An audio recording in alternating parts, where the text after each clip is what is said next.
Video کو like کر کے آگے شیئر ضرور کر دینا۔ ملتی تھی، وہ تجارت کا مرکز مانا جاتا تھا، اس لیے ان کے پاس بے شمار دولت تھی، ان کے پاس مال تھا۔ اللہ کے پیغمبر جناب شعیب علیہ السلام نے فرمایا ناپ تول میں کمی نہ کرو، اللہ کی نافرمانی نہ کرو، رب تبارک و تعالیٰ کی نافرمانی نہ کرو، کسی کا مال ظلمن نہ چھینو، کسی پہ ظلم نہ کرو۔ اللہ کے پیغمبر جناب شعیب علیہ السلام نبیوں کے اندر خطیب الانبیاء کہے جاتے ہیں، اس لیے کہ جناب شعیب کی خطابت بڑی مشہور ہے نبیوں کے اندر، انہیں خطیب الانبیاء کہا جاتا ہے۔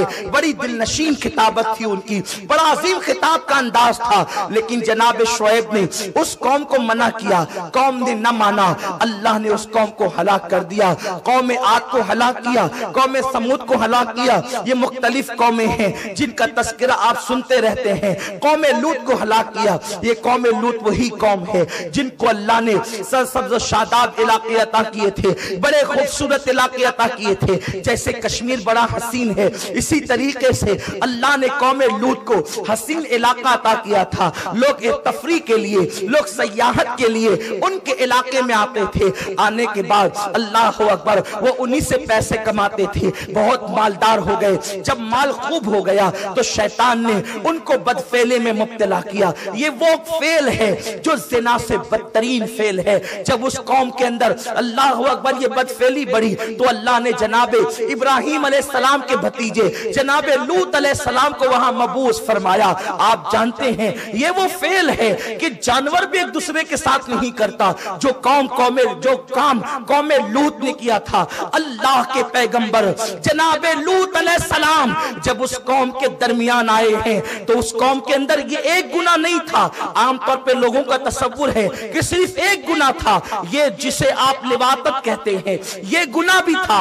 اس کے ساتھ ساتھ وہ تالیاں بھی بجاتے تھے، اس کے ساتھ ساتھ وہ سیٹیاں بھی بجاتے تھے۔ سیٹی بجانے کا ان کے اندر عام رواج تھا، تالیاں بجانے کا ان کے اندر عام رواج تھا، یعنی اللہ اکبر شرافت سے گری ہوئی حرکتیں وہ سب کچھ کرتے تھے۔ جب وہ ری خارج کرتے تو زور سے کرتے اور ہنستے تھے۔ اللہ کے پیغمبر نے فرمایا یہ بے حیائی کے کام ہے، ایسا نہ کرو۔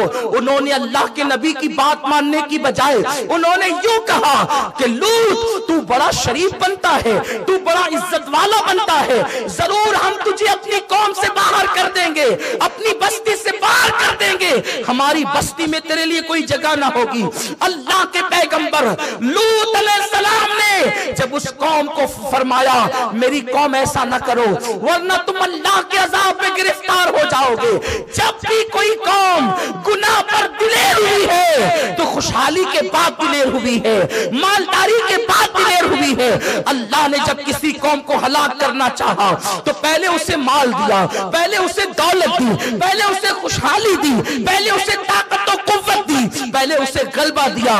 اس کے بعد وہ قوم جب سرکش ہو گئی تو اللہ نے نبیوں کو مبعوث فرمایا، انبیاء تشریف لائے، انہیں سمجھایا، لیکن وہ نہ مانے۔ جناب لوط کی قوم نے جب انہیں ٹکا سا جواب دیا، ان کی بے ادبی کی، ان کی حرمت کو پامال کیا، تو میرے اللہ نے فیصلہ کیا قوم لوط کو ہلاک کر دیا جائے گا۔ جب یہ خبر جناب ابراہیم علیہ السلام کے پاس پہنچی کہ قدرت کی طرف سے اعلان ہو چکا ہے کہ قوم لوط کو ہلاک کر دیا جائے گا، ابراہیم علیہ السلام بڑے نرم دل انسان تھے، ان کے دل میں انسانوں کے لیے بڑی ہمدردی تھی، بڑا رحم و کرم تھا۔ اللہ کے نبی جناب خلیل نے ہاتھ اٹھا دیے، اللہ قوم لوط کو تیرے عذاب سے بچا لے۔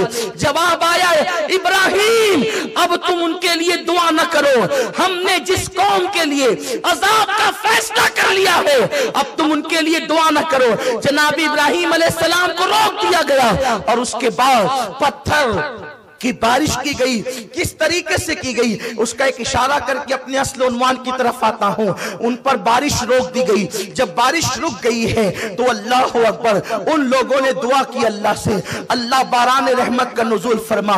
جب بارش رکی ہے تو بارش رکی تو یوں ہوا ان کے بدن جلنے لگے، یہاں تک کہ وہ بے حیا تو تھے ہی، وہ کپڑے اتار کر کے رہنے لگے، اس پر بھی ان کے بدن جلنے لگے۔ وہ اپنے مکانوں سے باہر نکل آئے اور اس کے بعد بعد وہ کہتے تھے بارش کا نزول کر دے، بارش کا نزول کر دے۔ پھر یہ ہوا جب انہوں نے دعائیں کی بارش کے لیے تو آسمان پر ایک کالا سا سیاہ ٹکڑا چھا گیا۔ وہ خوش ہو گئے کہ دیکھو قدرت ہم سے راضی ہے، اسی لیے تو ہماری دعا پر آسمان پر بادل کا ٹکڑا آ گیا ہے۔ اور اس سے ایسی ٹھنڈی ٹھنڈی ہوائیں آئی، وہ سب اپنے گھروں سے نکل گئے، اور گھروں سے نکلنے کے بعد وہ اسی بادل کے ٹکڑے کے سائے میں آ گئے۔ وہ بادل کا ٹکڑا ان کے سروں پہ آ گیا۔ وہ خوش ہوتے تھے، وہ کودتے تھے، وہ تالیاں بجاتے تھے، وہ سیٹیاں بجاتے تھے، وہ اچھلتے تھے اور کہتے تھے خامخواہ لوط ہمیں اللہ کے عذاب سے ڈراتا ہے، اگر وہ ہماری ان کاموں پہ ناراض ہوتا تو ہم پر آسمان کا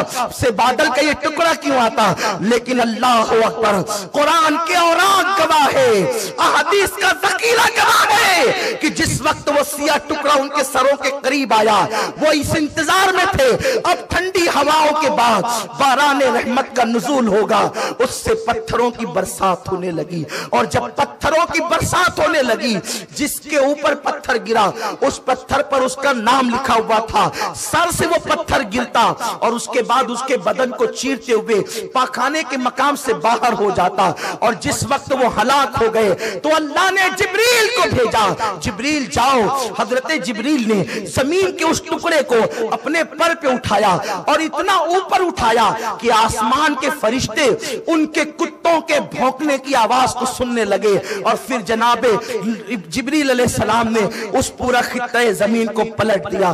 بلکہ آج بھی مفسرین فرماتے ہیں اس زمین کو کھودا جاتا ہے تو اشیاء وہاں سے الٹی نکلتی ہے، اس طریقے سے ان کو پلٹ دیا گیا۔ میرے پیارے آقا صلی اللہ علیہ وسلم کے پیارے دیوانوں، یہ قوموں کی داستان بتانے کے بعد میرے اللہ نے امت محمدیہ کے ضمیروں کو جھنجھوڑا ہے۔ تم سے پہلے روئے زمین پر خوشحال قومیں آباد ہوئی، مالدار قومیں آباد ہوئی، طاقتور قومیں آباد ہوئی، لیکن انہوں نے مال پا کر خدا کی عبادت کی بجائے، انہوں نے طاقت پانے کے بعد رب کی بارگاہ میں جھکنے کی بجائے جب عیاشیوں کے اڈوں کو آباد کیا تو قدرت نے ان کی بستیوں کو پلٹ دیا۔